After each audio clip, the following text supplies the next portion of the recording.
Bien évidemment, la gendarmerie assure la sécurité dans le monde physique, mais aussi dans le monde numérique. Le monde numérique, à l'heure actuelle, c'est une formidable opportunité d'obtenir beaucoup d'informations, de pouvoir communiquer à la fois au niveau national et au niveau international, mais il y a également un certain nombre d'éléments qu'il faut prendre en compte. Lorsqu'on utilise Internet ou les réseaux sociaux, il y a un certain nombre de règles, quel que soit d'ailleurs le public concerné, que ce soit un public jeune ou un public plus ancien, il y a un certain nombre de règles qu'il faut prendre en compte. Ce sont des règles de confidentialité. Déjà, si vous ne donnez pas votre nom, votre identité, votre adresse ou vos coordonnées bancaires à un inconnu dans la rue, vous ne les donnez pas sur les réseaux sociaux ou sur Internet. Également, il y a un certain nombre de mesures passives qui doivent être mises en œuvre lorsque vous allez sur les réseaux sociaux ou sur Internet. Par exemple, tout simplement, les mesures passives peuvent être un pare-feu, peuvent être un antivirus, c'est-à-dire des dispositifs qui permettent d'éviter qu'une intrusion ou qu'un individu mal intentionné rentre dans votre dispositif, dans votre ordinateur. C'est comme si finalement il rentrait dans votre maison. Donc finalement, si je devais résumer une chose très facile à comprendre, c'est que tout ce que l'on ne ferait pas dans la vie physique, il ne faut pas le faire dans la vie numérique. Vous avez un certain nombre de dispositifs qui ont été mis en œuvre depuis plusieurs années, à la fois par les opérateurs, mais également par les services de l'État et notamment par la gendarmerie. Naturellement,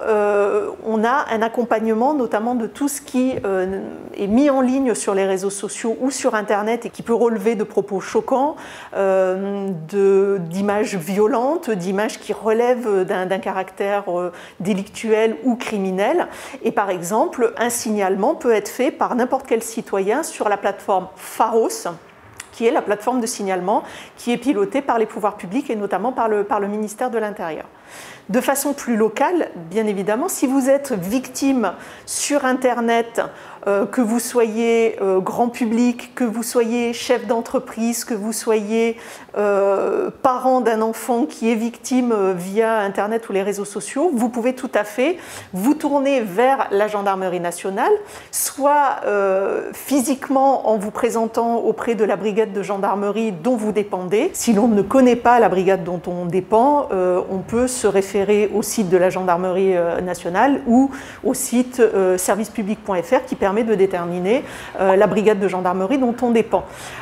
Celle-ci va pouvoir intervenir à la fois avec des mesures d'investigation si c'est nécessaire, mais également pour un certain nombre de partenaires. Il sera également possible de solliciter des unités plus spécialisées et je pense notamment à la maison de prévention et de protection des familles qui assure notamment auprès des établissements scolaires et des publics les plus jeunes des interventions de sensibilisation aux bons gestes à adopter sur les réseaux sociaux et sur Internet. La gendarmerie, au-delà de sa présence physique, a aussi souhaité depuis plusieurs années